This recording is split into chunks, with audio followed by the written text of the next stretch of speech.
Banyak orang menganggap obat penenang bisa bikin tenang. Padahal salah penggunaan bisa merusak hidup kita.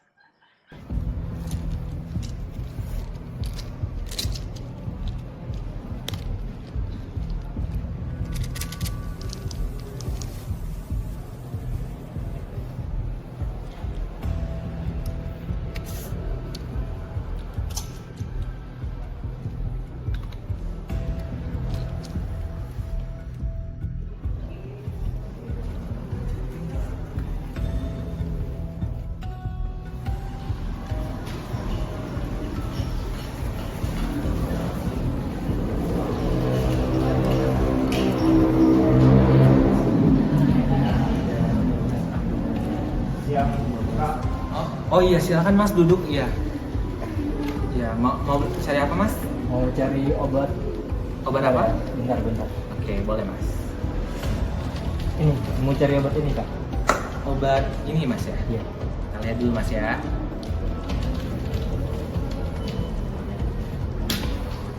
Oh iya Mas, ini kebetulan kategorinya obat keras Mas. Nah kalau untuk obat keras ini sendiri dalam panduan peraturan Menteri Kesehatan itu harus ada resep dokter Mas. Jadi kita nggak bisa memberikan obat keras tanpa adanya resep dokter. Nanti takutnya berimplikasinya kepada Masnya dan berimplikasi juga kepada kami apoteker gitu Mas. Kira-kira ada resep dokternya nggak Mas? Nggak ada Mas. Oh, nggak bisa Mas, mohon maaf banget. Kita mohon maaf banget Mas. Kita harus ikuti panduan. Tapi nggak bisa diusahain gitu Mas. Nggak Soalnya benar-benar butuh obat ini. Bawaan aku tuh selalu kayak panik gitu loh. Kalau nggak ada obat ini. Ya, mohon maaf banget ya Mas ya. Itu nggak bisa Mas. Karena kita Tapi ini kan ikut- apotek Mas. ya, Harusnya menyediakan ya obat. apotek juga punya prosedurnya Mas ya. Mohon Di maaf sini kan banget, aku butuh Mas. obat Mas. Lagi butuh obat ini. Mas. Iya Mas, walaupun Masnya membutuhkan, tapi kita harus lihat prosedur yang ada ya Mas ya. Mohon maaf banget Mas.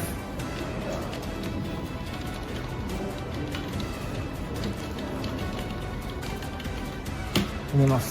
Tolong diusahakan Mas buat obat ini. Soalnya ini benar-benar butuh. Ini maksudnya apa ya Mas? Kamu mau nyogok saya? Tolongin Mas.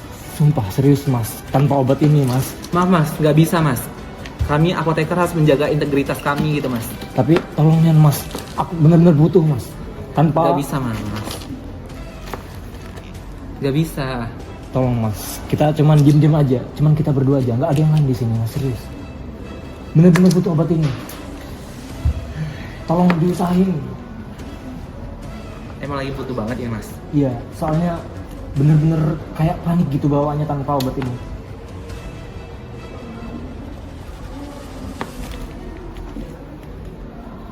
Ya udah, diam-diam aja ini. Jangan kasih tahu ke siapapun kalau misalnya apotek ini jual obat tanpa resep. Oke. Dan penggunaannya kalau bisa dijaga Mas ya, harus sesuai resep. Gitu. Siap. Ini obatnya, obat sejenis. Ini obatnya, sama kan obatnya? Oke, ini diam-diam aja Mas ya. Langsung simpan,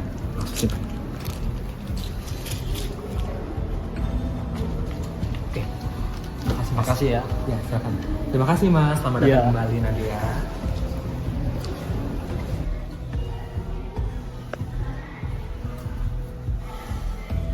Oi bro. Oi bangun oi.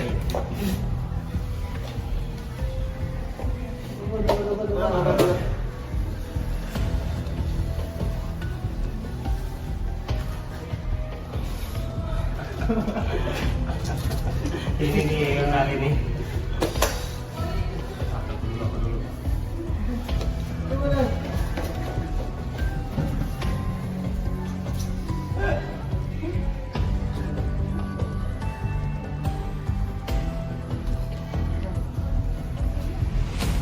Hei! Ngapain? Kalian ngapain? Gak ngapa-ngapain, Pak. Kalian obat ya? Kalian obat ya? Mana obatnya? Mana obatnya? Mana obatnya?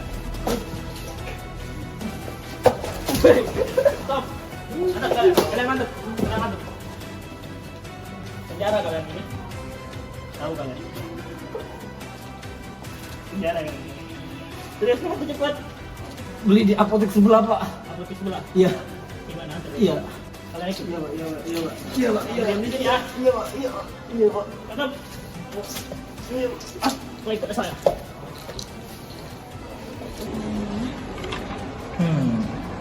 Apa benar ini apotik yang kita cari-cari? Kayaknya bener deh. Mari kita selidiki. Selamat siang Bapak Ibu, ada yang bisa saya bantu? Selamat siang Pak. Iya. Apakah benar Bapak atas nama MR? Oh iya, saya sendiri atas nama MR. Ada yang bisa saya bantu Baik, di Pak sini Bu? Bapak menurut laporan yang kami terima bahwasanya apotek ini memiliki laporan. Apotek ini menjual obat keras tanpa resep dokter. Apakah benar Bapak? Mohon maaf untuk Bapak dan Ibu sekalian. Kami sendiri apoteker punya kode etik apoteker. Kami menjual obat-obatan keras sesuai dengan anjuran dokter. Kalau misalnya tidak ada anjuran dokter, nggak bisa kami jual obat-obatan tersebut, Pak Bu. Tapi itu tidak sesuai dengan laporan yang kami terima. Iya, faktanya begitu, Bapak Mungkin Ibu. Bapak bisa jelaskan itu di kantor polisi. Tidak ada buktinya ya, Bapak Ibu. Nggak bisa. Bisa kami bawa Anda ke kantor polisi ya. Ada apa ini? Ada apa? Ikuti kami dengan tertib. Selamat sore pemirsa, kembali lagi bersama saya Abita Zaki, jurnalis dari FH Sehat. Di sini saya sedang berada di lokasi penggerebekan kasus penyalahgunaan obat terlarang. Saat ini saya sedang bersama pihak dari kepolisian. Selamat sore Bapak, perkenalkan dengan Bapak siapa ini? Maka nama saya Bapak Gali Budian. Bagaimana kronologi kasus penyalahgunaan obat terlarang di sini Pak? Oke, tadi itu sebenarnya saya itu cuma jalan-jalan doang ya. Tapi ada laporan dari warga mengenai ada maraknya tingkat anak muda yang suka menggunakan obat yang sebenarnya tidak dilarang jika menggunakan resep dokter, tapi disalahgunakan untuk melakukan kegiatan contoh narkoba gitu, apply. Oke, jadi dari laporan itu saya mencoba ke lokasi, lalu saya mengecek dan memang benar ada 4 orang anak mahasiswa gitu yang melakukan tindakan tersebut dan saya coba tangkap dan saya tangkap 2 dari 4 dari anak-anak tersebut.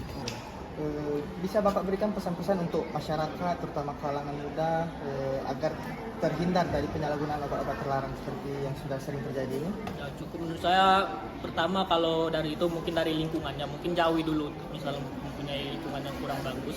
Dan menurut saya kalian itu sebagai anak muda ya fokus saja ke masa depan gitu untuk membangun Indonesia menjadi lebih baik. Oke, Mas sebagai mahasiswa hukum, bagaimana tanggapan Mas terkait aturan-aturan yang ada sekarang?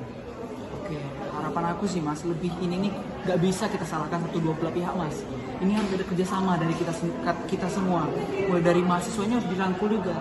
Karena saya juga mempelajari Mas, di Undang-Undang Kesehatan Nomor 36 2009 juga sudah diatur bahwa sebenarnya peredaran obat-obat ini yang legal tadi seharusnya ada surat dokternya, jadi nggak sembarangan tuh apoteker bisa ngasih obat sembarangan.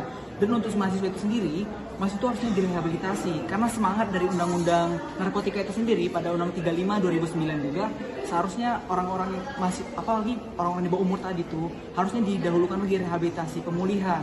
Jadi kalau misalnya dari otaknya yang rusak itu nggak bisa kita langsung hukum, harus dipulihkan dulu pemikirannya sehingga nanti setelah bebas dari hukumannya dia dapat terlepas dari jeratan obat-obat terlarang tadi Mas. Berarti dapat kita simpulkan semoga kedepannya tidak ada lagi kasus Iya. penyalahgunaan. Terima kasih ya Mas. Iya Mas, mari Mas.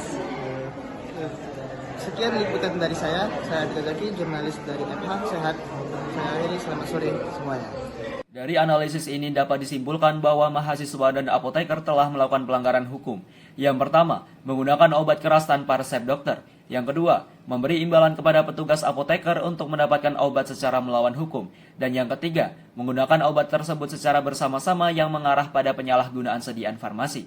Kasus ini menjadi pelajaran penting bagi masyarakat, terutama generasi muda. Penggunaan obat keras tanpa resep dokter bukan hanya melanggar hukum, tetapi juga beresiko tinggi bagi kesehatan tubuh dan juga mental. Selain itu, tindakan memberi uang atau imbalan untuk memperoleh sesuatu yang melanggar aturan adalah bentuk ketidakjujuran yang merusak integritas pribadi dan tatanan sosial. Oleh karena itu, sebagai warga negara yang berintegritas, marilah kita menumbuhkan kesadaran hukum dan kepatuhan terhadap aturan. Jika memang membutuhkan obat tertentu, konsultasikanlah dengan dokter dan jangan tergoda mencari jalan pintas, karena ketaatan pada hukum bukan sekedar kewajiban, tetapi juga bentuk kecerdasan moral dan tanggung jawab sosial kita. Dengan maraknya kasus penjualan obat keras di apotek-apotek di Indonesia, marilah kita melihat pendapat seorang apoteker. Oke, Assalamualaikum warahmatullahi wabarakatuh. terima kasih atas kunjungannya ya ke Farmasi Unsri. Nama saya Rafikah Nurviviani. Kalau pakai gelar berarti Apoteker Rafikah Nurviviani, Magister Science Farmasi. Jadi MS Farm.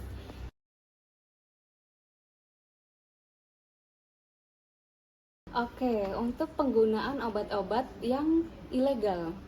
Arti ilegal itu berarti kalau dari segi kefarmasian dia itu digunakan tanpa resep dokter.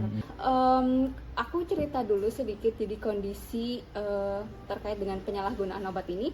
Biasanya yang sering terjadi itu obat-obat psikotropik dan narkotik. Tapi obat-obat itu bukan artinya tidak boleh dikonsumsi oleh pasien. Itu boleh asalkan dengan resep dokter. Dan dokternya apakah boleh dokter umum? Nggak boleh ya. Jadi kalau untuk dokter umum dia tuh boleh, tetapi ada batasannya. Dan lebih baik lagi jika dokter yang memberikannya adalah dokter memang ya spesialis di bidang itu. Nah, jadi di sini peran apoteker itu selain dari proses seleksi administrasi. Jadi kan kalau untuk menebus obat-obat yang seperti itu ya, itu tuh banyak berkasnya ya. Jadi resepnya itu harus asli, tidak boleh copy resep. Terus juga harus melampirkan KTP asli dan fotokopi KTP. Itu kalau di Kota Bandung. Nah, jadi peran apoteker untuk mengatasi supaya tidak terjadi itu ya penyalahgunaan, dicek dulu kelengkapan administrasinya. Tapi masalahnya ya, pasien-pasien sekarang untuk menebus obat dia udah pinter. Jadi dia lengkap tuh syarat administrasinya. Nah, jadi peran apoteker selanjutnya selain dari sisi administrasi itu juga dilihat dari riwayatnya. Riwayat menebus obatnya, kemudian mengecek ke dokternya apa betul ini resep dikeluarkan oleh dokter itu gitu. Terus dilihat riwayatnya apakah misalnya selama beberapa bulan ini kok dosisnya semakin meningkat atau dosisnya sama kayak itu terus dan pembeliannya rutin, tidak sesuai dengan indikasi yang sebenarnya. Nah, itu bisa kita tanyakan. Jadi peran apoteker tuh di situ. Oke. Pertanyaannya menarik banget ya. Jadi pengalaman aku di Kota Bandung, sebenarnya hukum itu sudah mulai ditegakkan dengan baik. Karena awalnya kan lempeng-lempeng aja ya. Nah, tapi ketika hukum itu mulai ditegakkan, apa yang terjadi? Ketika banyak dilarang ya, ketika apoteker sudah banyak berhenti dari apotek-apotek yang seperti itu, yang terjadi justru peningkatan tindak kriminalitas. Jadi penegakan hukum itu juga harus diimbangi dengan keamanan. Memastikan bahwa apoteker itu juga memiliki posisi yang aman, nggak diancam gitu. Jadi kalau sebenarnya dari penegakan hukum sudah mulai ditegakkan terutama oleh Dinas Kesehatan ya. Dinas Kesehatan itu sudah mulai memantau-mantau, datang ke apotek untuk menyidak ya, terus mengecek juga riwayat pengeluaran obatnya, resepnya apakah rasional atau tidak. Nah, tapi itu tadi, jadi harus diimbangi juga dengan peningkatan keamanannya. Itu harapan aku.